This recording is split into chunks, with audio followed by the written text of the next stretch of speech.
सर्वेभ्यः नमो नमः। नमः संस्कृताय। डियर स्टूडेंट्स, स्वल्प स्वल्प प्रयत्नेन महत् कार्यं भविष्यति। कोई भी चीज़ हम हमारी ज़िंदगी में करते हैं तो उस चीज़ की जो शुरुआत होती है वो बहुत ही छोटी होती है, लेकिन जैसे ही उन चीज़ों को करते करते हम आगे बढ़ते जाते हैं वैसे ही क्या हो जाता है कि वो चीज़ें सक्सेस की तरफ बढ़ने लगती है। यानी कि तिनका तिनका जुड़कर ही एक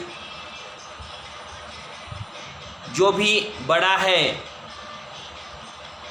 सब छोटी छोटी छोटी छोटी छोटी छोटी चीज़ें बनकर ही एक बड़ा सा कोई रूप उसका तैयार हो जाता है। बूंद बूंद मिलके ही सागर बन जाता है। वैसे ही आज हमारे प्रयत्न या आज हमारे एफर्ट्स भले ही छोटे हो किसी चीज़ के लिए, लेकिन कल इसका बहुत बड़ा रूप हमें देखने मिलने वाला है।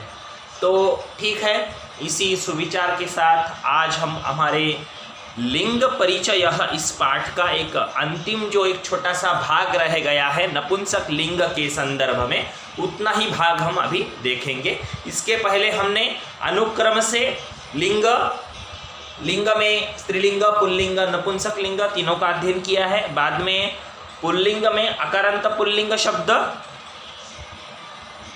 इकारांत पुल्लिंग शब्द, उकारांत पुल्लिंग शब्द, स्त्रीलिंग में आकारांत स्त्रीलिंग शब्द, ह्रस्व इकारांत स्त्रीलिंग शब्द और दीर्घ इकारांत स्त्रीलिंग शब्द देखे हैं। जो भी चिन्ह या जो भी अक्षर का रूप हमें उस शब्द की जाति का बोध कराता है उसे हम उस शब्द का लिंग कहते हैं। जो शब्द पुरुष जाति का बोध कराता है हम उसे पुल्लिंग कहते हैं। जो शब्द स्त्रीलिंग जाति का बोध कराता है उसे हम स्त्रीलिंग कहते हैं। और जो शब्द हमें नपुंसक लिंग के पदों का बोध कराता है हम उसे नपुंसक लिंग कहते हैं। पुल्लिंग शब्दों में अजः, मेघः, मकरः, जनकः, बिडालः, रावणः, अश्वः, पुत्रः, प्राज्ञः, औषधीः, नृपतिः, सेनापतिः, राष्ट्रपतिः, निधिः, अतिथिः, वायुः, शत्रुः, श्रद्धालुः, रिपुः। इकारांत शब्दों में वृद्धा, क्रीड़ा, शाखा, कथा, घटिका, पाकशाला, सुधा, निशा, वसुधा, सुता, शक्तिः, मतिः, गतिः, रतिः, भक्तिः, रुचिः, नारिः, नारी, महिषी, धीहि, रजनी, राज्ञी या राज्ञी, लेखनी, भगिनी, मृगी, मही। और आज हम देखने वाले हैं नपुंसक लिंग शब्दों की व्याख्या और उसका रूप। अकारांत नपुंसक लिंग शब्दाः। अकारांत नपुंसक लिंग शब्दाः। नपुंसक लिंग न्यूटर जेंडर, यानी कि जिन पदों के द्वारा न ही स्त्रीलिंग का बोध होता है और न ही पुल्लिंग का बोध होता है, हम उन्हें कहते हैं नपुंसक लिंग पद।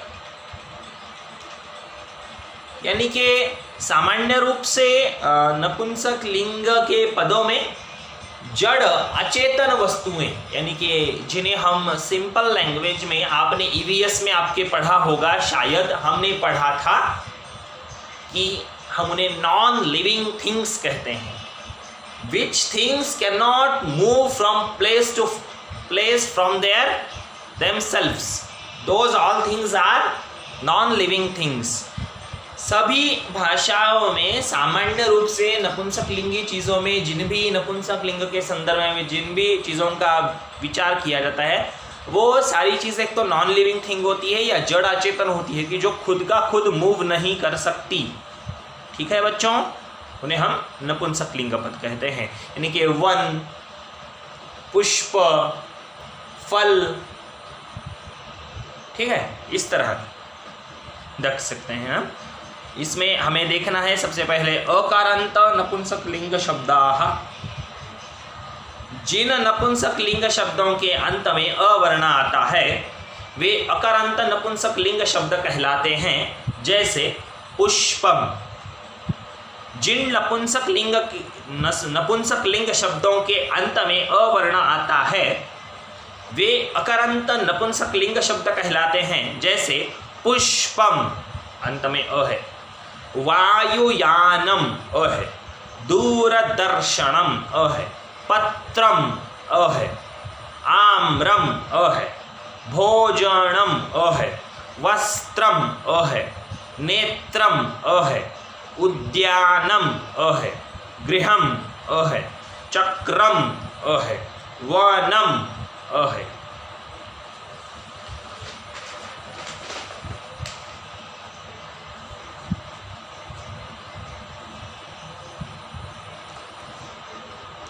कमलम, अ है।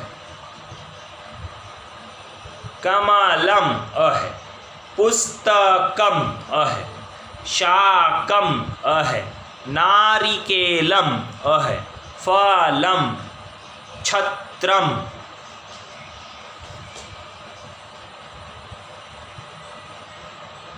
ठीक है।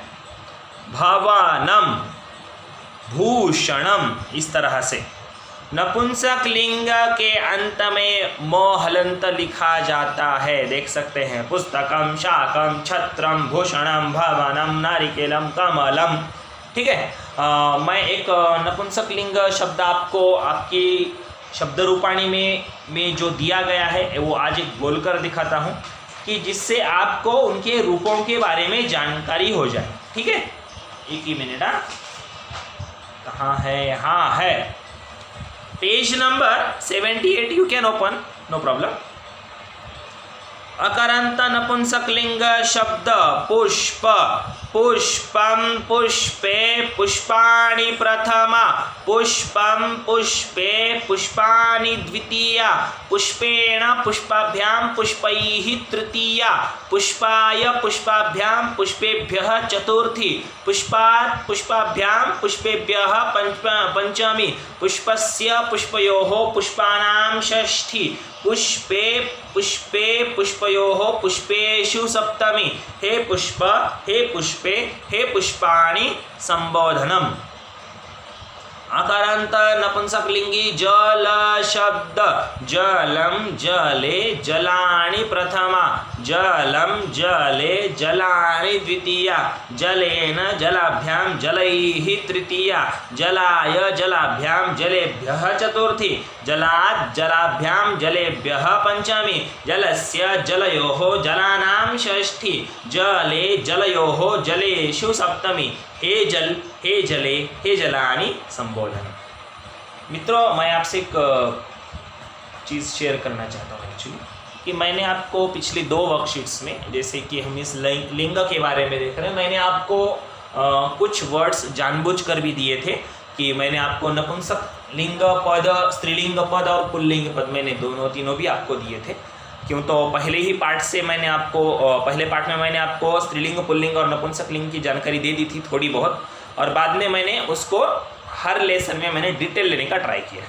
तो इसमें मेरा प्रयास इतना ही था कि आप खुद कैसे पढ़ेंगे, आप खुद क्या क्या कर सकते हैं, ये मुझे देखना था। और congratulations to all my dear those all students who are submitting their work to me on time to time without any रोना धोना, अपना वर्क मुझे टाइम टू टाइम सबमिट कर रहे हैं। उनको बहुत बहुत बहुत बहुत एक आपके माइंड में आप गेस कर लो, मैंने आपको एक अच्छा सा बहुत बड़ा बुके दिया है, फूलों का गुलदस्ता, और मैं आपको थैंक यू कह रहा हूँ, कॉन्ग्रेचुलेशंस। लेकिन अभी भी जो अपना वर्क कंप्लीट नहीं कर रहे हैं, सेंड नहीं कर रहे, आपको अपना वर्क सेंड करना है, ठीक है। तो आज हमने देखा है जितना, हम उसका ही रिवीजन करके कुछ स्मरणीय तथ्य पढ़ लेते हैं हम, और यहाँ पे रुक जाएंगे। पार्ट 1 इसका जो है वो स्त्रीलिंग पदों के संदर्भ में है, और अभी जो हमने आज देखे हैं ये सारे नपुंसक लिंग पद है। इन दोनों के ही बेस पर आपकी वर्कशीट तैयार की गई है, तो आपको उसको ही सॉल्व करना है, ठीक है बच्चों।